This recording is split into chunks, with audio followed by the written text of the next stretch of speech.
Hey guys, welcome back to my channel. I'm Farah, and in today's video I am doing the 10 Untouched Books Tag.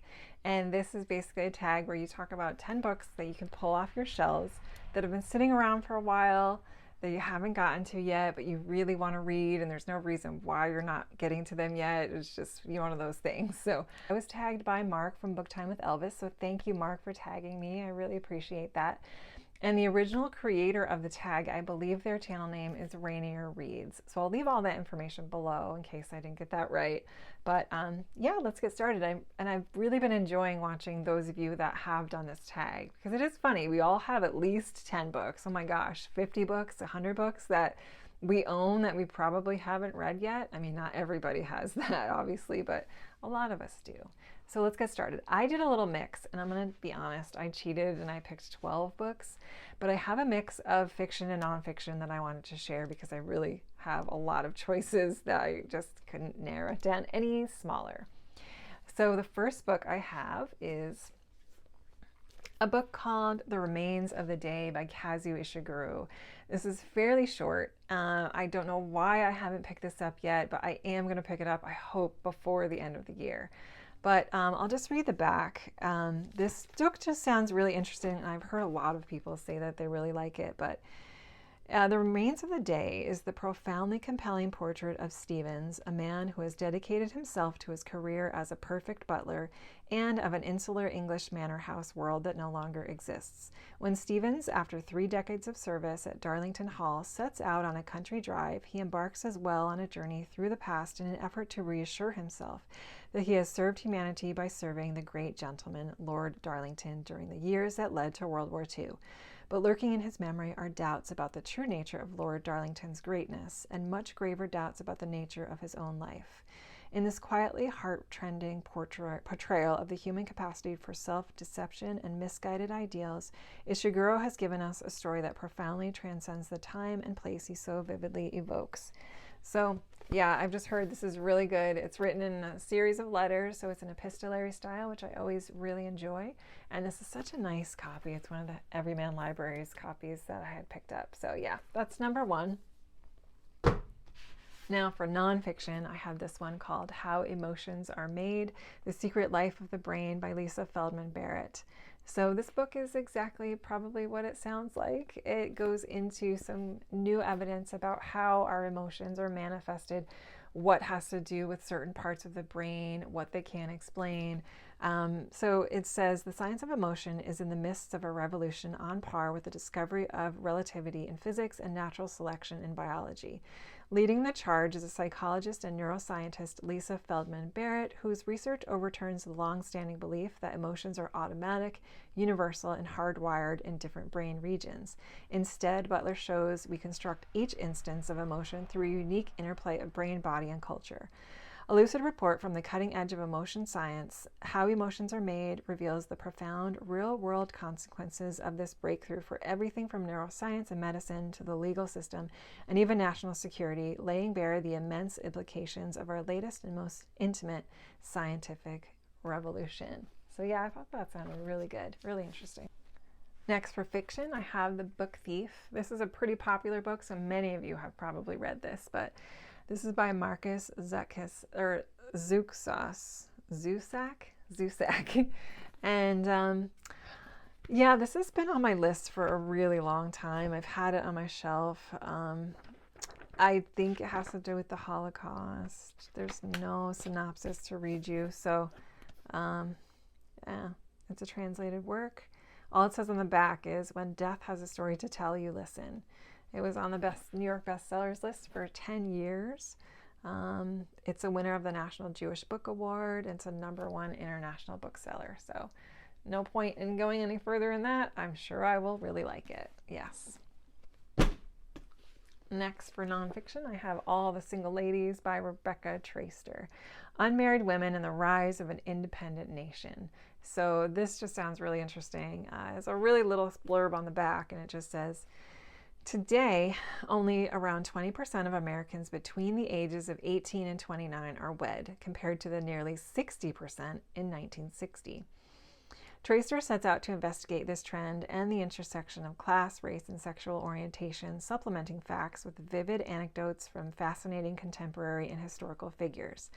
This exhaustively researched and brilliantly balanced account traces the history of unmarried women in America who, through social, political, and economic means, have radically shaped our nation into the 21st century and beyond. So yeah, I've had this for a while, a couple years now, so hope to get to this one. Next, we have Dorothy Must Die. This is part of a trilogy. It's part of a series. But this is a retelling of, or a spin-off of, The Wizard of Oz. And I've had this one for a while too, but it sounds really interesting. The back says, I didn't ask for any of this. I didn't ask to be some kind of hero. But when your whole life gets swept up by a tornado, taking you with it, you have no choice but to go along, you know? Sure, I've read the books, I've seen the movies, but I never expected Oz to look like this. A place where good witches can't be trusted and wicked witches just might be the good guys. A place where even the yellow brick road is crumbling. What happened? Dorothy. My name is Amy Gum, and I'm the other girl from Kansas. I've been recruited by the Revolutionary Order of the Wicked, and I've been given a mission: remove the Tin Woodman's heart, steal the Scarecrow's brain, take the lion's courage, and then Dorothy must die. Yeah, so that sounds like a good one. Next, I have another nonfiction. This is called The Reality Bubble: How Science Reveals the Hidden Truths That Shape Our World by Ziya Tong. This one sounds really interesting, so I'll read you the blurb on the back. Our naked eyes were only a thin... I need reading glasses so badly, but it says, our naked eyes see only a thin sliver of reality. We are blind in comparison to the X-rays that peer through skin, the mass spectrometers that detect the dead inside the living, or the high-tech surveillance systems that see with artificial intelligence. And we are blind compared to the animals that can see in infrared or ultraviolet or in 360-degree vision. With curiosity and flair, Ziya Tong, one of the world's most engaging science journalists, illuminates this hidden world, taking us on a journey to examine 10 of humanity's biggest blind spots and revealing not only the things our eyes can't see, but more dangerously, the blindness of modern society. Fast-paced, utterly fascinating, and deeply humane, the reality bubble gives voice to the sense we've all had that there is more to the world than meets the eye. So yeah, really, this is probably the one I'm most looking forward to out of all the nonfiction I've talked about so far. Next, we have the good old children's classic, Anne of Green Gables, and by Ellen Montgomery, and I have wanted to read this forever. I've never, ever read this, but I just know I'm going to love it, and I don't need to say anything more because probably more than half of you have read this in your life, and we all kind of know what it's about. So yeah, so really looking forward to picking up this one. This is one of the beautiful Barnes & Noble Children's Classics edition. I love these. Yeah, I really love these. They're beautiful. So yeah, hoping to get through this one. Next, I have The Giveness of Things, essays by Marilynne Robinson. And I read a few years ago, I read The Gilead, and I thought that book had the best writing of any book I have ever read in my whole life. I just could not get over the writing in that book. It was so beautiful. I honestly was speechless in terms of understanding how somebody could put those words on paper, to think those thoughts and to have it come out in words. It was such a beautifully done book. It was definitely, I mean, the story itself for me wasn't the best story I've ever read, but I just feel like the writing itself, in terms of beautiful writing, was one of the best I've ever read. So I did find this, or I thrifted this, and I was just kind of interested in picking it up. So it's basically Marilynne Robinson. She writes a series of, I think it's 17 essays examining the ideas that have inspired and provoked one of our finest writers throughout her life. Whether she is investigating how the work of the great thinkers of the past, Calvin, Locke, Bonhoeffer, and Shakespeare, can infuse our lives, or drawing attention to the rise of the self-declared elite in American religious and political life, Robinson's peerless prose and boundless humanity are on display. So yeah, I thought this would be fun to dip in and out of, to read an essay a day and just enjoy her writing. She's an amazing writer in my mind. So yeah.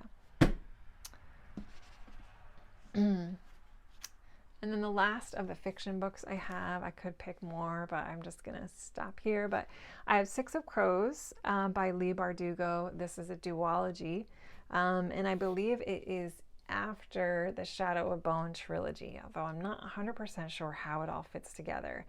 I may actually want to read the Shadow and Bone ones first before I pick this up, but I think I can read either one in any order. But this is the first one in a duology. So I've been interested in reading this story for a while. I think it's YA fantasy. I love YA fantasy and I never ever read it. So I picked up this beautiful copy. I don't remember where I got it. Maybe, I don't know. But I'm really interested in getting into a fantasy story again because I feel like it's been a while. So I don't really know what this is about. I started a different fantasy series though that I should keep going with, and that was the Court of Thorns and Roses. I have the second book somewhere and I should keep going with that, but so maybe I'll do that series first. But for the sake of this video, here is Six of Crows. Let me know if any of you have read this and if you liked it or not. Okay. And then I have just a couple more nonfiction. I'll just go through these really quickly. I have Beastly, the 4,000-year story of animals and us by Kazuo. And this book just talks about the history of animals and how they've shaped our minds, our lives, our land, and our civilization. And yeah, I have a feeling it's giving me An Immense World by Ed Yong vibes, which was one of my favorite books of all time. And so I'm just interested in reading a bit more about animals. Yeah, let me just look to see an example of the... Yeah, so it looks like it goes through some of the different senses that animals have. It's environmentalism. Yeah, it looks really good. Really excited to get to this one. And then I have The Age of Deer, Trouble and Kinship with Our Wild Neighbors by Erica Hauser. So this is a book that's similar, but it's just focused on deer, the folklore, the meaning in our culture, what they represent, probably what they are doing now, environmentalism aspects, and this just sounded really interesting, and I love the cover. So another wildlife book that I hope to get done. Probably not, maybe not this year. I definitely can't read all of these this year, but we shall see. And then the final one about wildlife is called 10 Birds That Changed the World by Stephen Moss, and that's exactly what it is. So this is another beautiful book. It focuses on 10 different bird species, their cultural significance, their impact on the environment. I can tell you real quickly what the birds are. If you don't want to be spoiled though, skip ahead. But we have the raven, the pigeon, wild turkey, the dodo bird, Darwin's finches, guani cormorant, snowy egret, bald eagle, tree sparrow, and emperor penguin. So really looking forward to those three, especially those three books I just mentioned. So that's it for the video. Those are 12 books that I've had for over a year that I would love to get to, that I just haven't gotten to them yet, even though I really want to. So I don't know why, but anyway, thank you so much for watching. Thank you for tagging me in this video, Mark, and I hope you guys all have a wonderful rest of your day. And please let me know, what are some books on your shelf that you would like to read? I'm going to tag a few people below, but of course, if you don't have a BookTube channel, please let me know. What are some that you've hung on to that you just haven't read yet? I would love to know. So thanks again for watching, and I'll see you guys soon. Take care.